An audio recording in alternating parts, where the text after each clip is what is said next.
Larian Studios has no plans to release any expansions or DLC for Baldur's Gate 3. Oh well, I suppose we have no choice but to retreat to the vintage Baldur Gates. Here's a fun anecdote for you. Baldur's Gate 1 was released in 1998. That's the same year as Fallout 2. Back then, in our parts of the world, there were very few official video game releases. Games were primarily sold as bootleg copies, and they were priced based on the amount of CD-ROMs in the package. Fallout was a 1 CD game. Baldur's Gate was a 5 CD game. So it was 5 times as expensive. Isn't that crazy? Actually, it was 6 times as expensive. Baldur's Gate had an additional 6th expansion CD called Tales of the Sword Coast. It was very hard to acquire. One day, a friend of mine arranged a meeting with a fellow nerd who was willing to provide a copy of the game pro bono out of CRPG gamer solidarity. So we are making small talk, and this individual asks, "Do you guys know there is a new Forgotten Realms book out?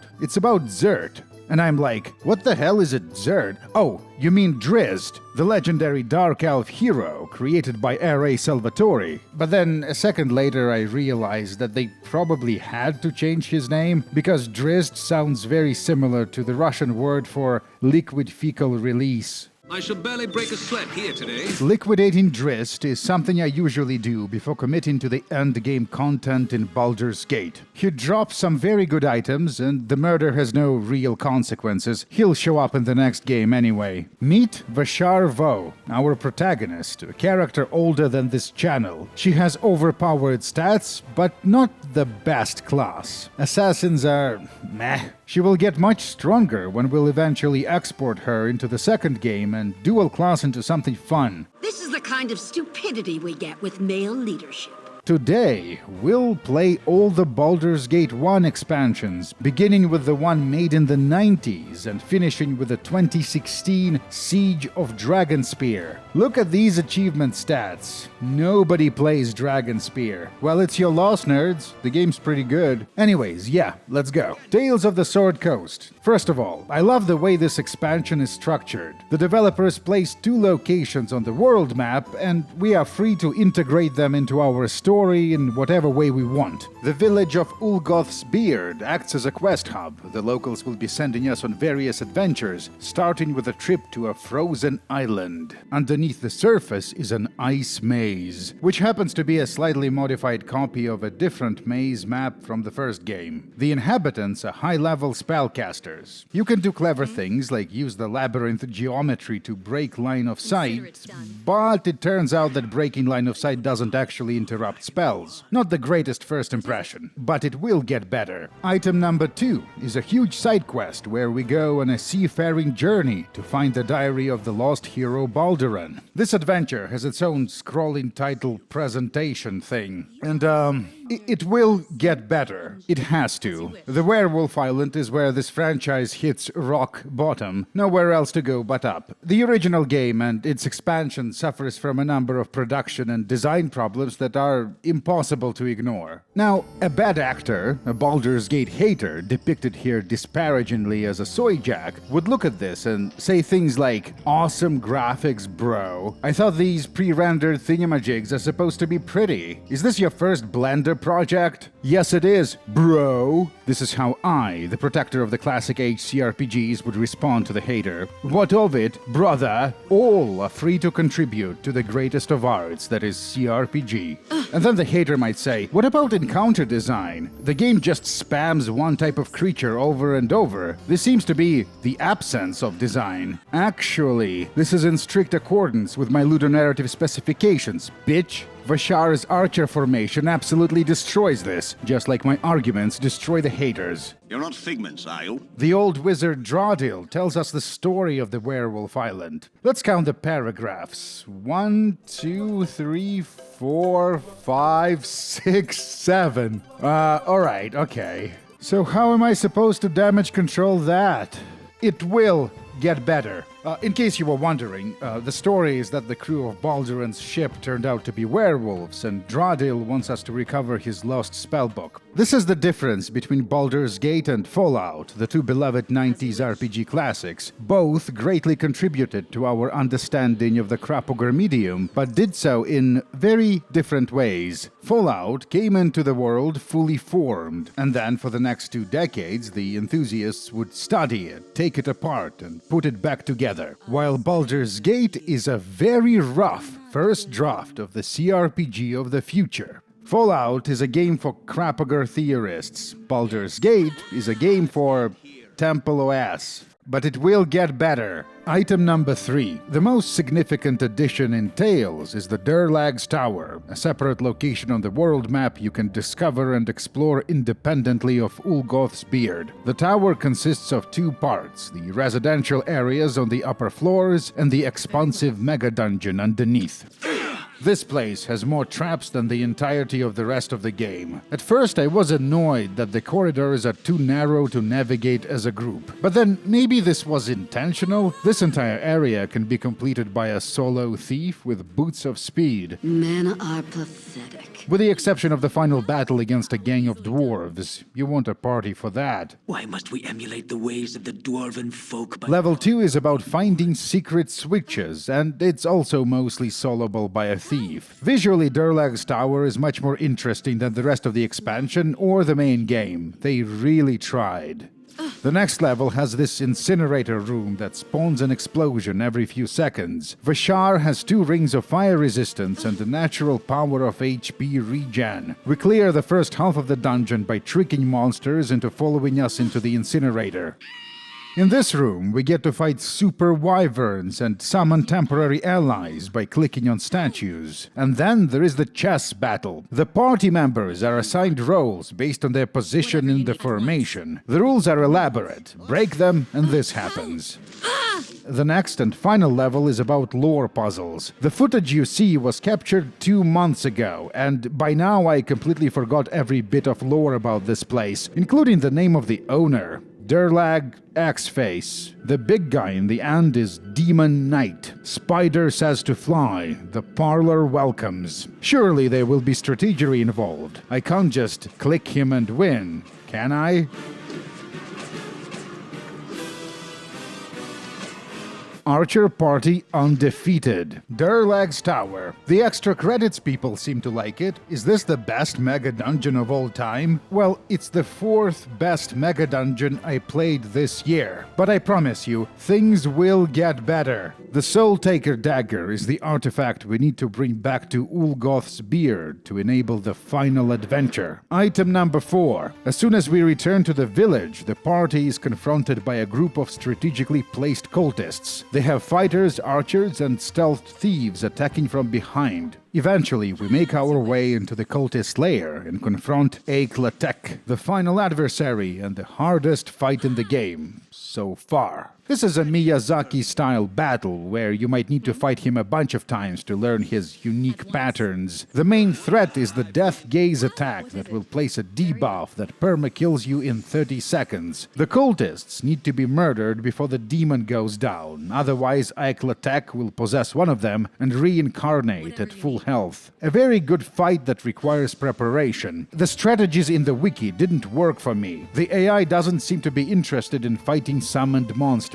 Vashar drank the potion of Mirror Eyes to protect herself from Death Gaze and then kept Aklatek distracted by poking him with a dagger, while the rest of the party shot projectiles.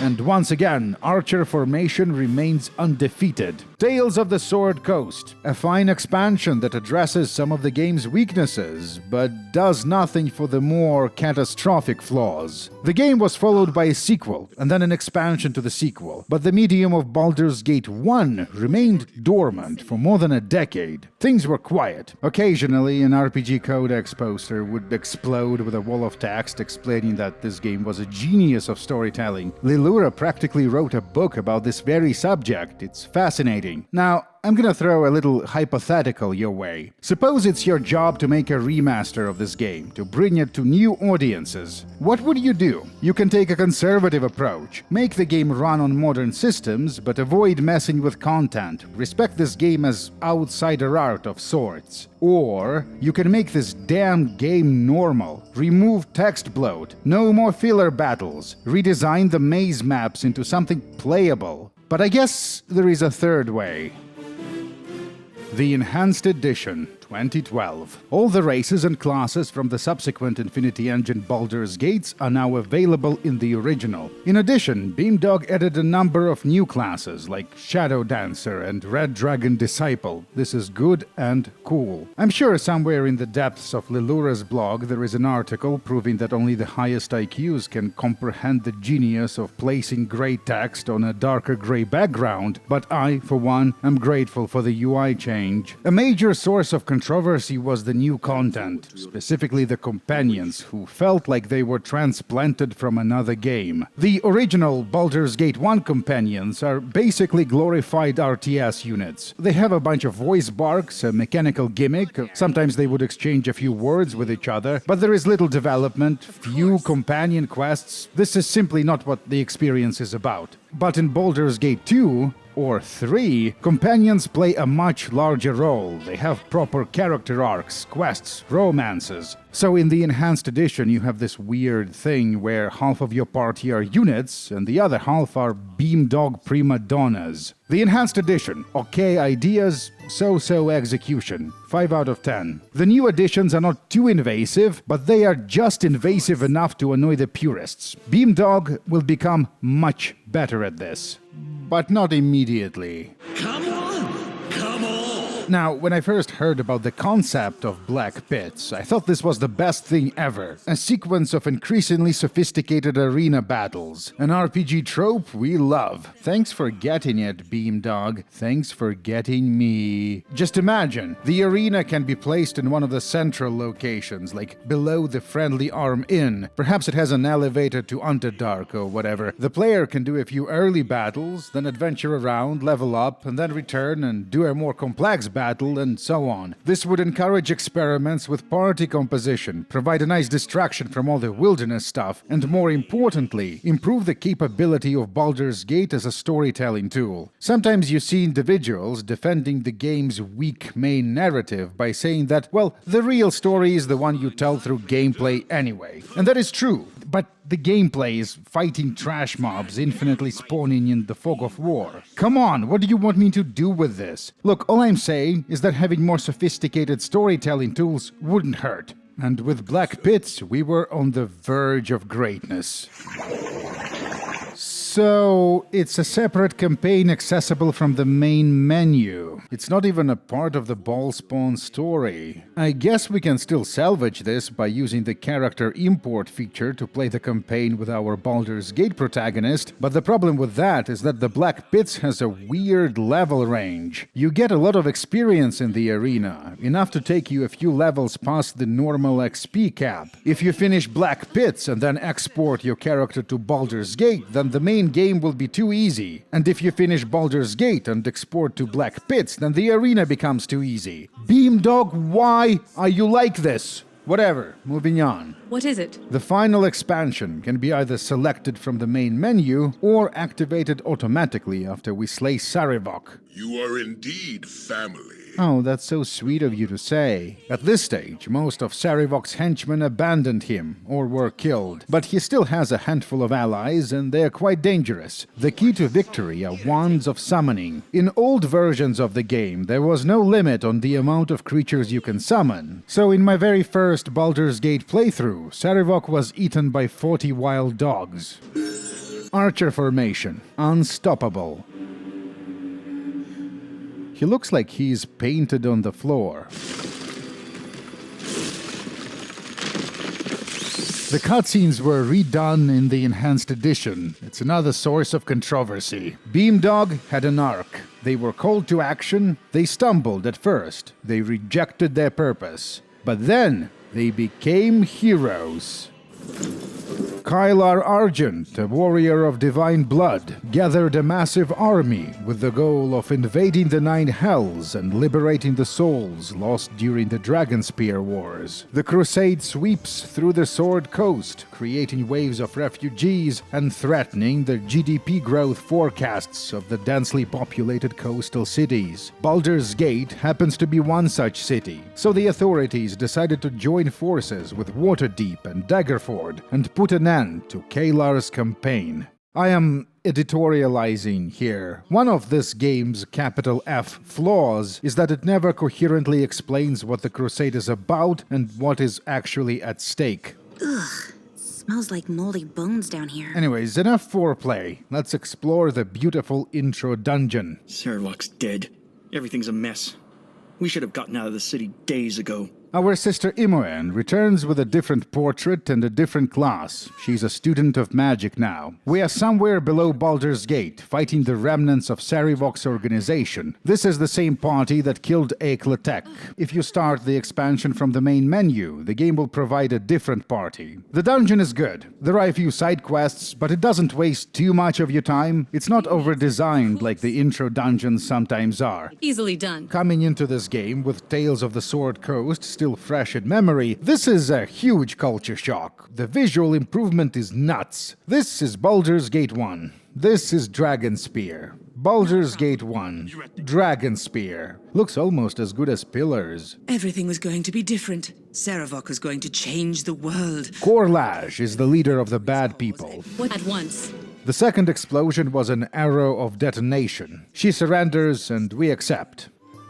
Now, this is like something out of a Duke Nukem game. Vashar is a hero of the state, you see, so her residence is the local equivalent of the White House. Cut her down. The story needs to get going, so Imoen is incapacitated by assassins. I'm Shale Corwin, Captain. Flaming Fist. Corwin the Cop is the first new companion in Dragonspear. She'll be joining us eventually. Turns out that the assassins were sent by Kylar Argent. Now we have no choice but to get involved in this crusade business. You remember me.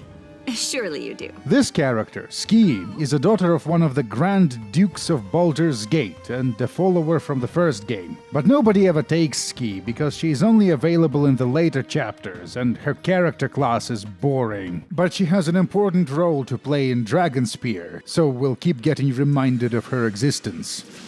Entering the jail triggers a cutscene where Korlaj escapes. Her offensive potential is not very high. Control over offense seems to be a theme with wizard battles in this campaign.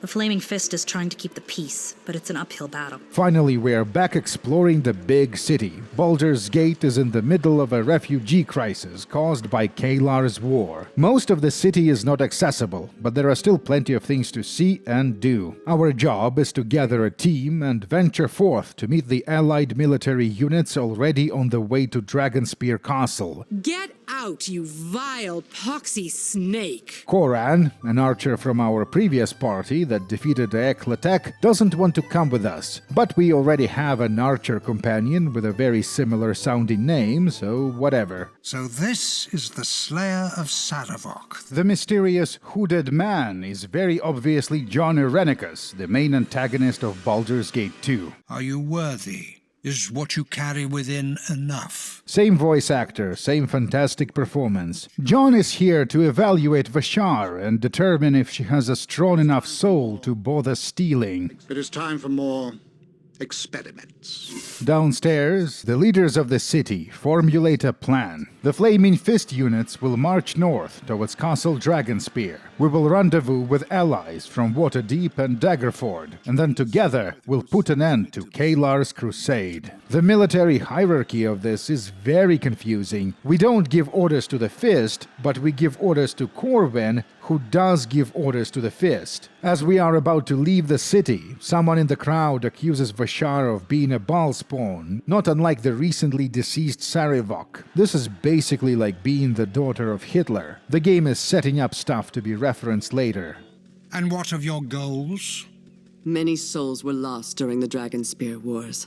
I will see justice done and restore them to the light. Yes, quite honorable. John is skeptical. Restore them to the light. What does that even mean? Does she want to bring back the dead somehow? Or is that a metaphor? Is the game being smart by making us ask these questions? Or is this bad writing? From which of your parents, mother or father? He keeps trying to measure the skull of everyone he meets. Just what kind of a scientist are you, John? Your orders? The extended prologue sequence is finally over, and Corwin formally joins our party. Do you think love can bloom even on a battlefield?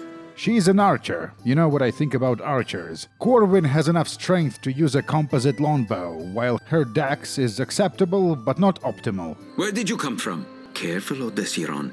You can trust no one. Edwin returns. The Red Wizard briefly joined Kalar's crusade, but then had a falling out with his colleagues. Normal Edwin. Tedious monkey work. And we are off to explore the wilderness, which is most of what this game is. Before we confront Kalar's forces, we should probably get more than 3 people to join our party. People in a broad sense of the word. So, all goblins look alike to you?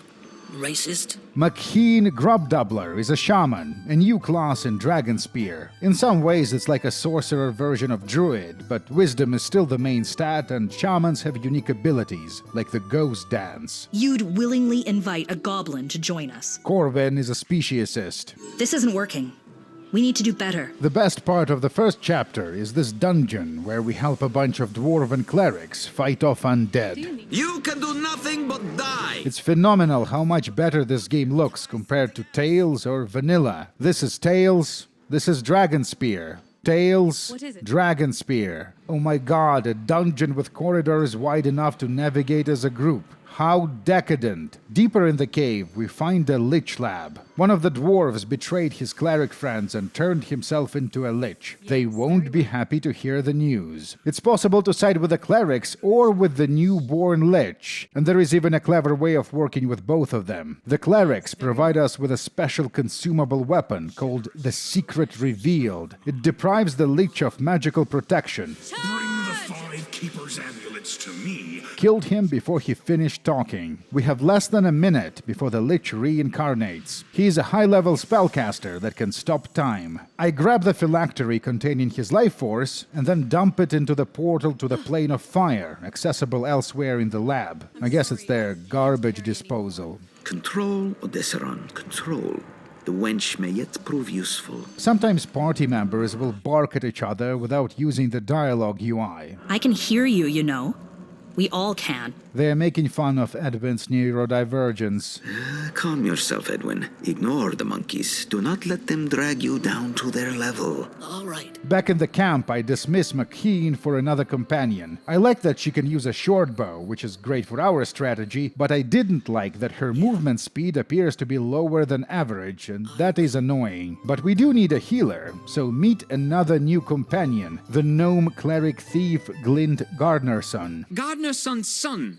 2 sons, long story. I wish he wasn't the base game. Baldur's Gate 1 needs more clerics, and I suppose AD&D thieves work best when they are packaged with another class. In order to progress the story, we have to attack the Crusader unit guarding the river crossing. The elites failed?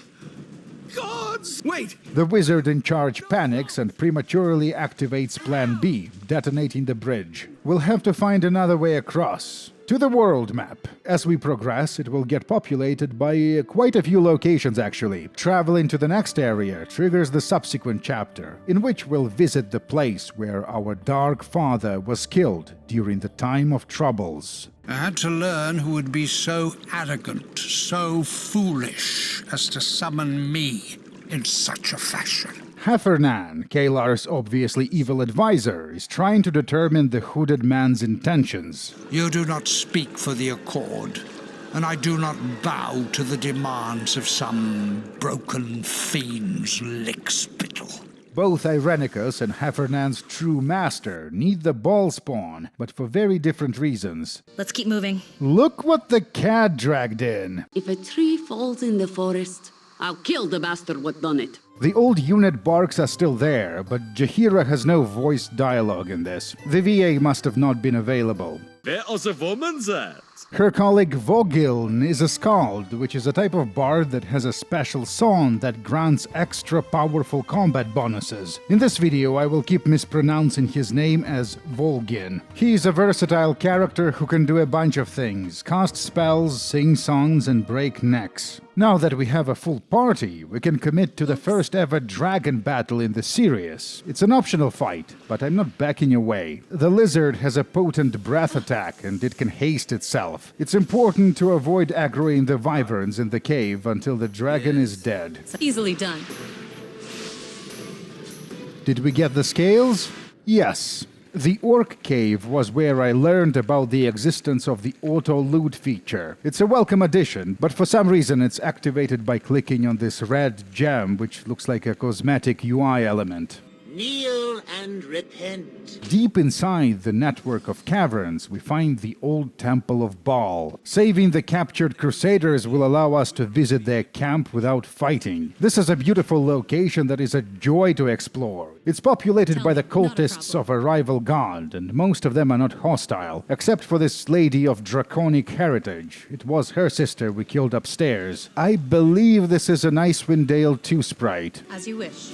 The final fight in this excellent dungeon is against a party of adventurers controlled by a mind flayer. Pre-buffs, summons, a choke point, AoE spells. You have to use every trick in the book. The rewards are worth it. Sometimes we get very interesting items like this thing. Almost everyone can use this, but archers get an additional bonus. This is pretty much tailor-made for Corwin. Perhaps you and I could share a drink in camp. Alcoholism will have to wait. Our next destination is the Boyarskir Bridge. Consider it done. The Crusaders are laying siege to the nearby bridge fort, which is the smallest little fortress I've ever seen. What are you doing here? Dorn is one of the enhanced edition companions I actually kind of like. Rasad is out and the half-orc blackguard is in. I actually consider myself half human. The teleport circle outside the camp brings us to the besieged bridge fort. My friend! Khalid is back. He is no longer bundled with Jaheira, who won't insist that we take him. Give me something to do. And is that Nira? Don't make eye contact. Pretend we didn't see her. The smith can make armor out of the dragon scales we collected. Unfortunately, the result is rather mid. In order to progress the plot, we have to destroy the Crusader camp. A fun new feature of Dragonspear are mass battles. This is our first, but there will be a lot more to come. Shortly after we initiate the fight, the Flaming Fist reinforcements arrive to back us up. The battle is not easy. Some of Kalar's officers are extremely competent, like this guy is an HP brick. Our entire army had to focus him down. This place is important to the backstory, so here is some Baal lore. Beamdog became much better at cutscenes. This would be Cyric, wielding God's Bane.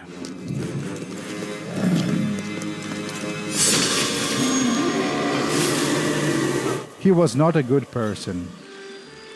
A symbol of Baal materialized around us. This is bad. It's like the realm's equivalent of a swastika. Onwards to the main camp of the Coalition.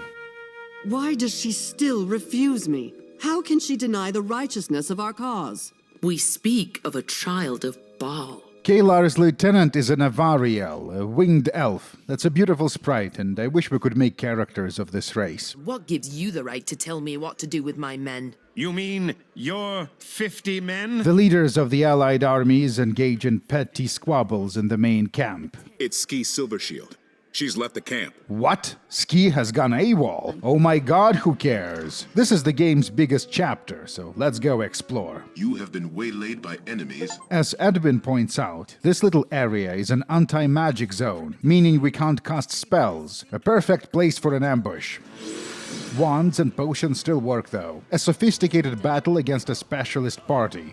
This guy will stealth up and go after your spellcasters, and once revealed, he'll try to re-stealth. Very dangerous. A good fight. Of course. The plot wants us to travel to a location called the Underground River and plant an explosive underneath the wall of Castle Dragonspear. Hiding behind an innocent-sounding name is this game's mega dungeon that's only a little smaller than Durlag's tower. And just like its progenitor from Tales, it also begins with an exterior area. The Crusaders inside don't know that we are their enemy. We can even do a side quest for them. Durlag's tower takes around 5 hours to complete, but it feels like 10. The Underground River takes 3 hours, but it feels like 30 minutes. The pacing is perfect. The encounters are bite-sized and every room is an idea. This is a battle against the only 2 fish people in the game. A skirmish between Crusaders and the Drow, complete with Drow cavalry. A beautiful garden of the Mushroom people. A corrupted Ark Druid. Jaheira wants to fight him. We can. Or we can be his friend and get a reward. She has bested you already and you know it not. John randomly shows up to inform Vashar that Hitler would have been very disappointed in her. The entrance to the bottom level is guarded by a ghost dragon. Die, monkeys! Certainly I can't just click on it and win, can I? Volkiln strikes! Okay, but I had to move Vashar out of the danger zone, so I suppose this took more effort than the Demon Knight. The dragon applied a level drain effect, so we had to travel back to the camp and get Viconia to cast Restoration on us. As you can see, she is going through her edgy phase. This is what East Slavs call the Altushka aesthetic. I believe it's almost time for a new hairstyle. The dragon was protecting a secret base of evil wizards. I believe that eliminating Hefernan's Necromancer core has reactivity later in the story, but honestly, murdering wizards is its own reward. At this point, I got a little confused about what to do next. This is another capital F flaw of this game. For some reason, Beamdog doesn't know how to use the journal feature. The quest log is populated by all sorts of irrelevant side objectives, but the game refuses to tell us what actually needs to be done to progress the plot. Halt! Identify yourself! This door in the northwestern corner of the Underground River leads to the Crusader barracks, where you can take an elevator to Castle Dragonspear. The main battle of the chapter is equal parts intense and frustrating. If I must. The party is attacked by 2 squads of melee Crusaders, with one coming from the rear. The golems are immune to piercing damage, and Heffernan himself commands a squad of control wizards. What makes this frustrating is that as soon as you win, that is, deal enough damage to Heffernan to force him to retreat, he calls in Crusader reinforcements, and at that point the party needs to flee back to the caves as soon as possible before they are overwhelmed. In my first few attempts, I actually won the fight, but then had to reload anyway, because someone, usually Volgin, kept getting crowd controlled. Hey! What be all that noise upstairs? The ogres you can lie to, but the Crusaders in the Underground River are now hostile. But that shouldn't be much of a problem. Kalar called for negotiations with the Allied leaders, and this scene left me even more confused. I need the Child of Baal, but only for a short time. I shall return them safe, unharmed, within the week, and disperse my troops from Dragonspear Castle. That's an interesting idea, but the Allied commanders don't believe Kalar, and the final battle commences. The Crusaders are attacking our war camp. The game gives us an option to call for Allied backup, and we need to figure out what allies work best against what enemy type. Battle 1. The Crusader Troll Ogre Corps. I arrange for allied archers to assist the party. More archers equals more victory. Run away, if you can. Battle 2. Crusader Wizards. This sounds like a job for Daggerford Spec Ops. And indeed, they actually managed to backstab someone.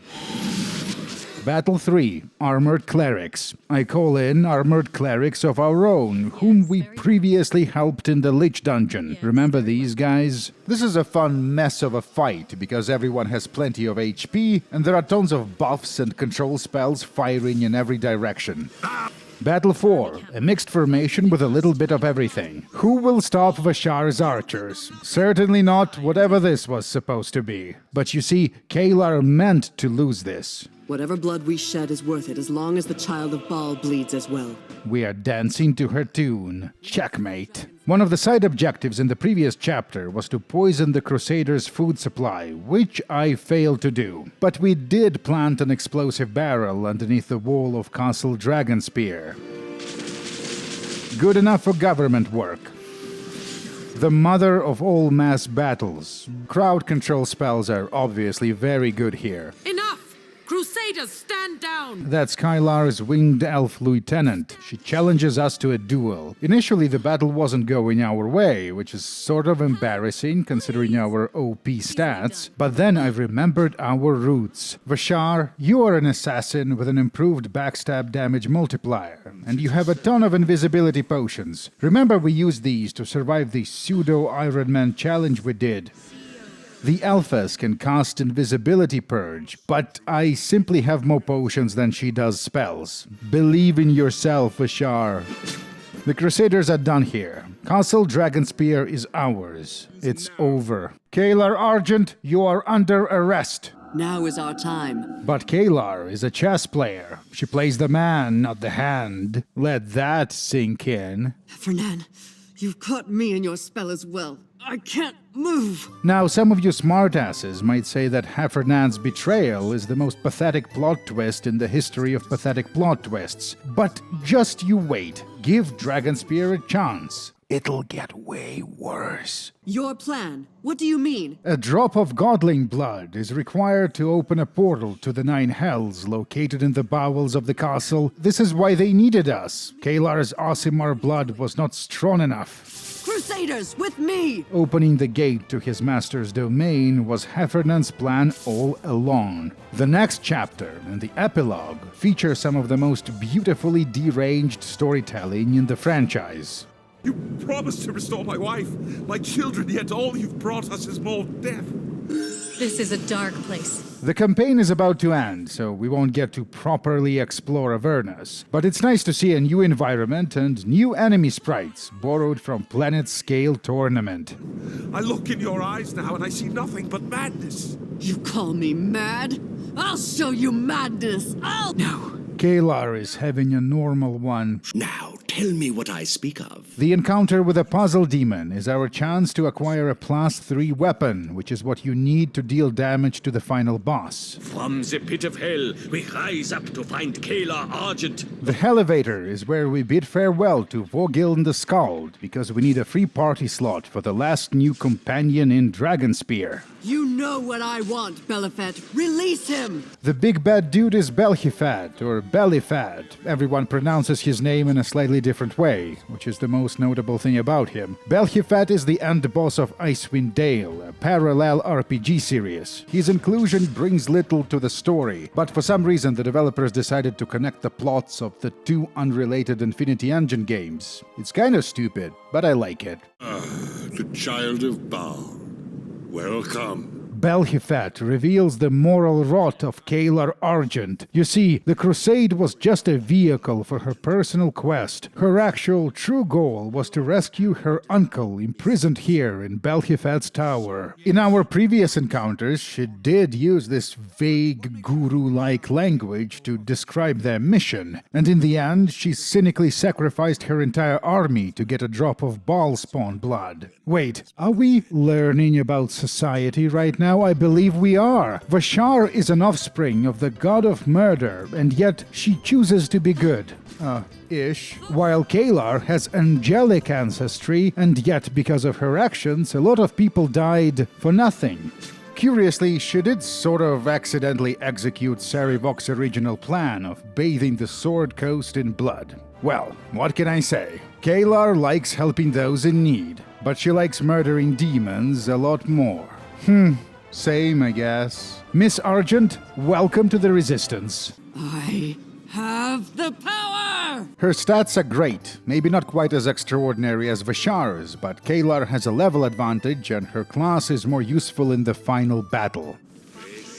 There is a limited amount of +3 arrows and bolts in the game, and I made sure to collect as many as I could. Unlike Eikletek, Belhifet is easily distracted by summons. He occasionally casts this area of effect fire damage spell, so you need to maneuver the party out of the way. He hits hard, but thanks to our new companion, this battle was easier than the Heffernan fight. After all this time, this cannot be the end.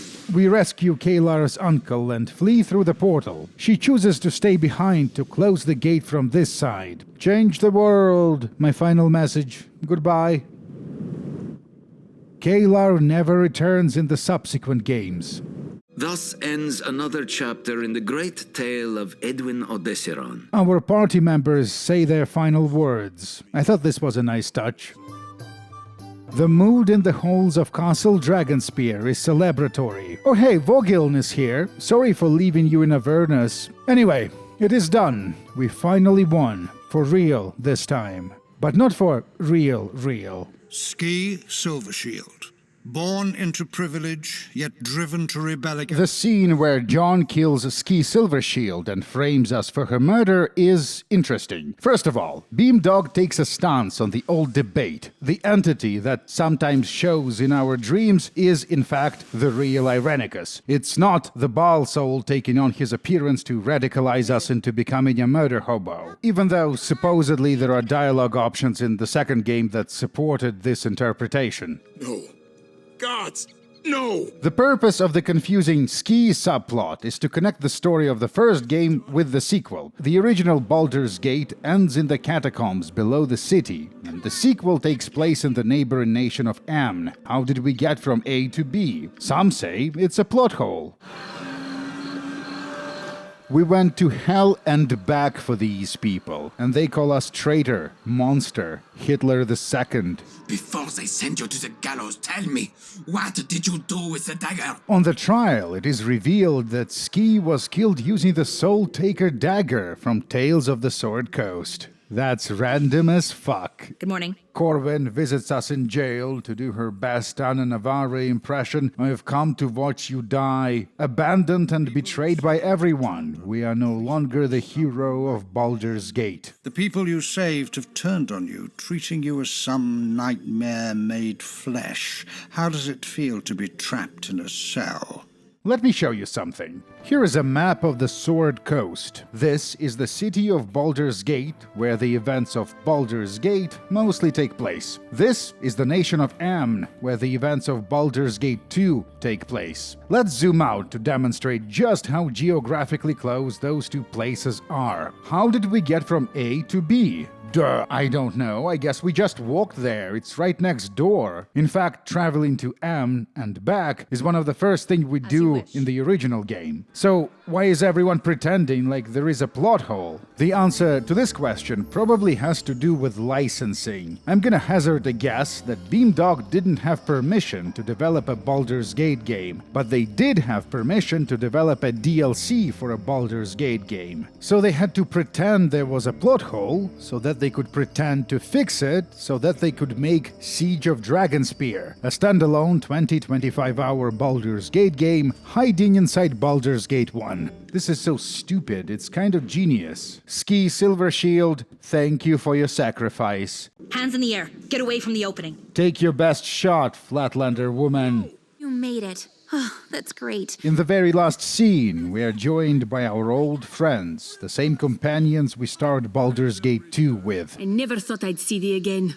Knowing what I know, I would have preferred it that way. Interesting that the two characters who bought into the cop lies about Vashar are Khalid and Dynahair. Disappointing. They should know us pretty well by now. Nevertheless, I'm looking forward to adventuring with my old friends Khalid and Dynahair for hundreds of hours in the sequel. Should you play Dragonspear? Yes, if you can tolerate the following flaws: the incoherent main plot, poorly implemented journal feature, and not the best character writing. But it is better than in the enhanced edition. Beamdog are actually pretty good at writing characters in Baldur's Gate 1 style, but they just choose not to do it. Alright, patron credits, and then we'll talk about my vision of what the second draft of Baldur's Gate might look like. Reminder that we run a patron-exclusive file server on Telegram with channel-related stuff. Vashar's character file is already there, ready to be imported into Baldur's Gate 2. It'll get better, I promise you that. Special thanks to the Fellowship of Baldugrad, including Jim Lawrence, Yuri Solodovnichenko. My next video will be on I Divine Cybermancy, Tony Spagoni, Snafu, a 2-room apartment in Bobruisk, Belarus Alt, Billy Strayhorn, Serpin, Source is the best engine ever made, Danny Kilpatrick, Mopo, I Feed My Parrot Chicken, 1967 Ford Mustang, Azazel and Baneful the Doggo, Ilya Rubin, Eric Luidkehans, Ganso Bomber Motherfucker, Macieva, C6, Rainers, Buck Swope, Frog, Darkbutt Pumpkin, and Dmitry U.